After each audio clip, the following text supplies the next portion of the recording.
tuto pour savoir comment changer un triangle sur une 206 1 litre 4 HDI, mais je pense que c'est beaucoup de modèles de Peugeot 206 déjà, et peut-être, voire peut-être d'autres comme, je ne sais pas, peut-être les Citroën, à voir. Donc c'est rendu à ce stade-là parce que en même temps j'ai fait un tuto pour changer le cylindre bloc d'anti-basculement moteur. Donc à voir si vous voulez voir comment on en arrive à ce stade-là, il faut aller voir le tuto avant de l'anti-basculement. Sauf que là, le cardan est enlevé. J'étais obligé de l'enlever pour changer l'anti-basculement, alors que pour le changement triangle, on n'est pas obligé d'enlever complètement le cardan. Euh, donc, pour savoir comment bien monter la voiture, la mettre sur chandelle, très important, regardez l'autre tuto. Et donc ensuite, je vous le dis comme ça verbalement, puisque ça a été fait sur l'autre tuto, vous déboîtez le triangle ici, à voir aussi sur l'autre tuto. Ensuite, vous desserrez cette vis-là, vous mettez un tournevis dans l'étrier pour bloquer l'étrier, pour pas que le disque tourne. Vous desserrez la tête de cardan, la vis de la tête de cardan. Il faut le faire fortement. Une fois que vous avez dévissé la tête, vous prenez un chasse-goupille, vous mettez votre chasse-goupille au bout, vous tapez au marteau, tout en pour le déboîter. Vous le poussez après avec votre main, votre cardan et la partie avec le moyeu et le disque et l'étrier. Vous le tirez vers vous et vous déboîtez votre cardan que vous mettez sur le côté. Une fois que vous êtes arrivé à ça, vous avez donc enlevé la vis de triangle, vous avez enlevé votre vis et déboîté votre cardan. Vous prenez une barre, mais tout ça est encore une fois sur l'autre tuto. Vous prenez une barre, vous la glissez dedans, au fond, une grosse barre. Vous faites levier vers le bas. Vous tenez votre étrier et vous l'amenez vers l'extérieur en même temps que vous appuyez sur votre barre pour descendre le triangle. Une fois que le triangle, il faut appuyer fortement, une barre assez grande. Vous essayez de vous prendre au fond et un petit peu, vous prenez appui un tout petit peu sur la barre sur la direction. Mais vous appuyez au fond, vous n'appuyez pas sur la biellette de direction, hein. Donc, une fois que vous avez bien appuyé sur votre triangle et tiré vers vous, le triangle va se déboîter, vous tirez et vous le passez sur le côté. Vous voyez. Moi, je change parce que il est coupé. Donc, obligé. Une fois qu'on a fait ça, il va falloir enlever ces deux boulons. Celui-ci et celui qui est à côté de la biellette de direction, qui est, ça va pas être super, mais j'essaie de le prendre quand même, peut-être par là, qui est au fond là-bas, vous voyez. Vous avez donc celui-ci à enlever et celui-ci. Donc, ce que je vais faire, je vais préparer, vous dire la douille qu'il faut et je vous reprends aussitôt après. Voilà, je viens de le faire. Donc, je vous dis ce qu'il faut comme outil. Donc, pour maintenir la vis en haut, là, vous prenez une clé plate à cliquer ou autre, mais vous voyez, ce système-là étoilé, une douille peut faire l'affaire, peu importe. Euh, une clé à pipe, peut-être aussi, si vous en avez. C'est simplement pour maintenir la vis du haut. Donc, c'est une clé de 13. Voilà.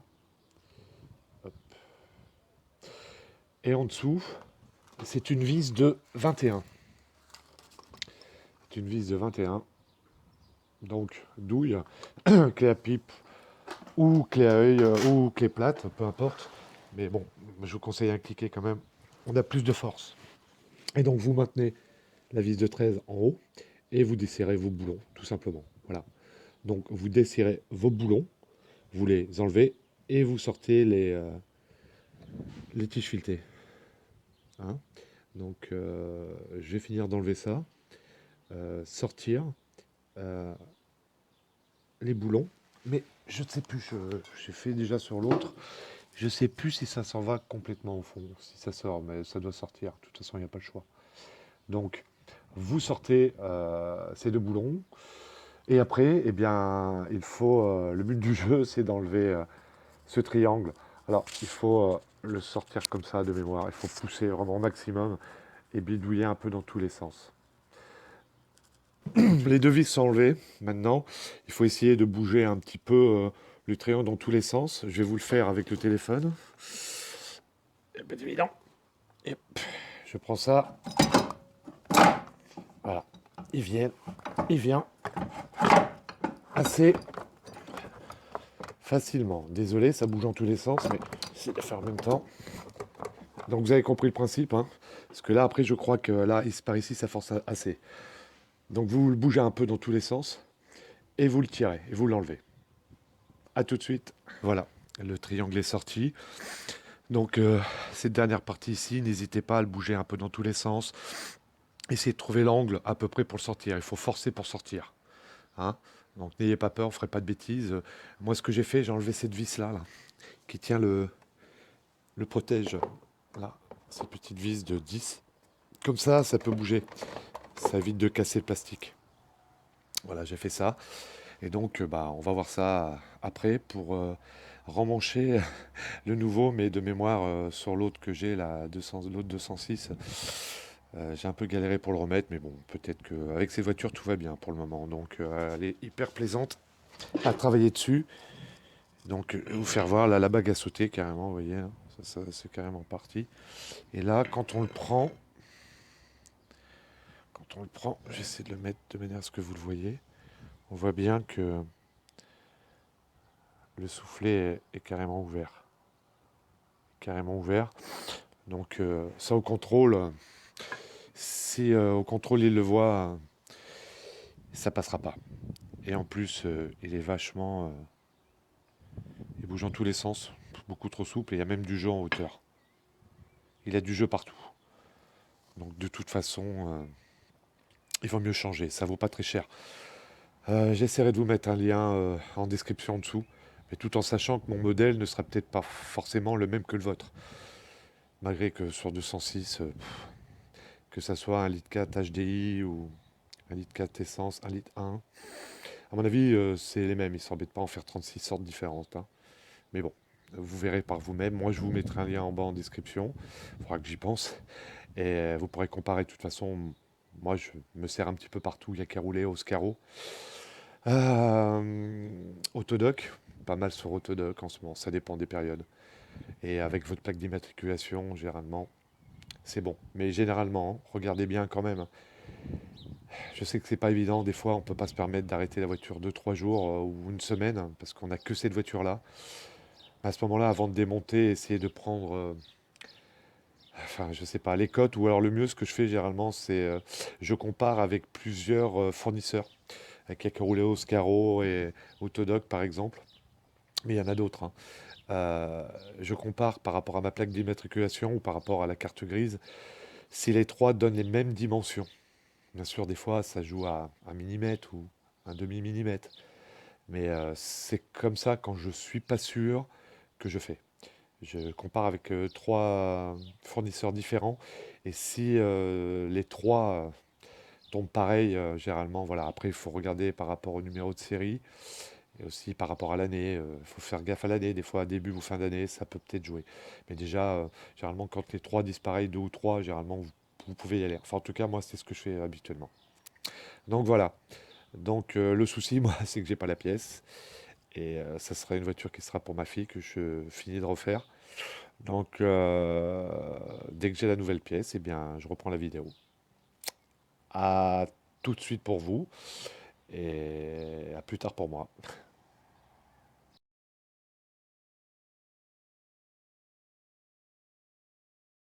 Voilà, j'ai remanché le triangle. Ce que vous faites, donc, vous sortez le cardan, vous l'attachez au bras d'amortisseur et après, pour ma part, c'est rentré tout seul.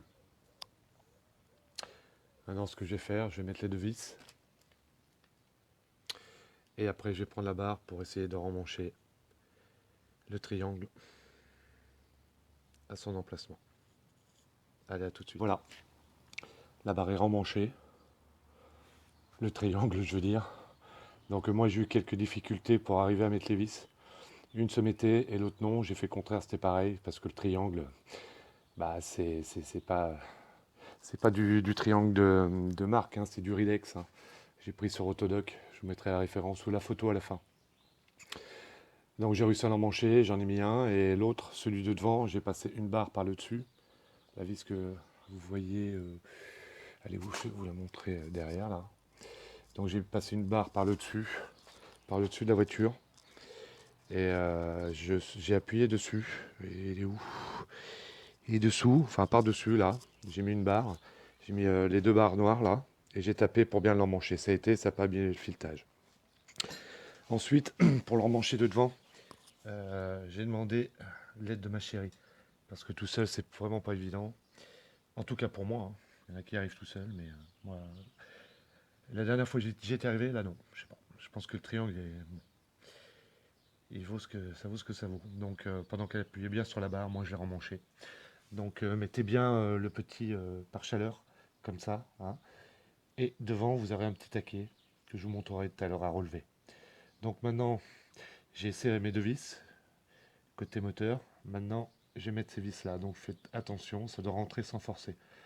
Il faut jouer des fois, tapoter un petit peu avec le marteau par-dessous, jouer un peu avec la barre, là tout seul vous pouvez le faire. Vous emmanchez bien la vis et vous la serrez. Fortement, mais pas comme un fou. Vous la serrez fort quoi. Donc voilà, je fais ça et je reviens vers vous. Voilà, l'écrou est mis avec le contre-écrou. Ce boulon là c'est du 17 et derrière c'est du 16. Voilà, vous serrez fortement, hein. Mais pas comme un fou, ça m'arrive une fois avec le cliquet. J'ai un cliquet qui est quand même assez gros, bah ça l'a foiré. J'ai peut-être été un peu trop fort, donc. Mais enfin vous le serrez bien quand même, hein. Si ça se démanche, vous n'avez plus de direction, vous n'avez plus rien, donc c'est l'accident assuré. Donc vérifiez bien l'état du boulon, de la tige, qu'elle soit pas trop oxydée, sinon vous la changez, hein. Faut pas rigoler avec ça, hein. Et puis donc j'ai remis le petit pare-chaleur en même temps devant, avec le petit crochet que j'ai repris au milieu entre les deux, vous voyez. Voilà. Donc maintenant ce que je vais faire, je vais mettre la petite vis que j'avais enlevée, je vais la remettre, du plastique. Et ensuite, bien, je vais remettre l'écrou central, comme il était auparavant. Vous aider des marques qu'il avait. Voilà, c'est ce que je vais faire. Je vais le serrer, je vais arriver en face des marques. Voilà. Il était maté ici, de chaque côté. Donc je vais le remettre en même position. Je suis sûr qu'il sera serré comme il était avant. Bien sûr, comme pour le démontage, j'ai pris le cliquet, une barre. Voilà, moi je fais comme ça. C'est pas super pour le cliquer, mais bon, voilà. On fait avec le matériel qu'on a. Donc voilà, je vais faire ça. Et puis, à tout de suite. Là voilà. Donc, j'ai remis mon écrou que j'ai maté de chaque côté. Bien sûr, n'oubliez pas de mettre un tournevis pour bloquer le disque, ou il faut quelqu'un dans la voiture pour appuyer sur le frein. J'ai remis ma petite vis là. Et maintenant, je vais remettre ma biellette d'amortisseur qui se prend là et là. J'aurais profité pour les changer. Je sais plus, ça fait longtemps que j'ai fait ce tuto, que j'ai commencé ce tuto, donc je sais pas si je l'ai fait pour. Ah bah si, de toute façon c'était pour enlever l'amortisseur. J'ai fait aussi un tuto sur l'amortisseur. Donc j'en profite pour changer les deux biellettes d'amortisseur. Et moi, j'ai pris ça. Du Ridex, pareil. Je vous le laisse assez longuement pour que vous voyez le code. Faites un arrêt sur image. Donc, ce que je vais faire là, je vais monter la nouvelle biellette. Voilà. Biellette d'amortisseur mise. Donc voilà. Toute belle, toute neuve. Elle me paraît bien. Elle n'est pas peinte, à mon avis, elle va rouiller assez facilement, mais pour le tarif, ça va. Je vais vous montrer vite fait quand même la référence encore. Là, moi, c'est ça que j'ai pris. Je l'ai pris sur Autodoc. Ouais, c'est Autodoc que je l'ai pris. Ceux qui doivent faire Ridex. Voilà. Enfin, le fournisseur Ridex. Bon, bah maintenant, il manque plus qu'à mettre la roue. Moi, je la serre à. Je sais pas si c'est bien, mais c'est une jambe tôle. Je la serre à 100 décanewtons. Voilà. Et puis après, bah, vous levez la voiture, vous enlevez les chandelles, vous la redescendez. Avant ça, normalement, ceux qui ont fait l'anti-basculement du moteur, il faut remettre le dessous du moteur, mais moi je vais attendre un peu. J'ai l'impression que j'ai une petite fuite et je vois pas d'où ça vient, donc pour me glisser dessous, c'est plus évident à voir, donc je vais rouler un petit peu sans le plastique dessous le moteur, protège-moteur dessous, et je vais voir d'où ça fuit. Voilà. Je vous souhaite bonne mécanique, bon courage, et peut-être à plus tard pour un autre tuto. Ciao.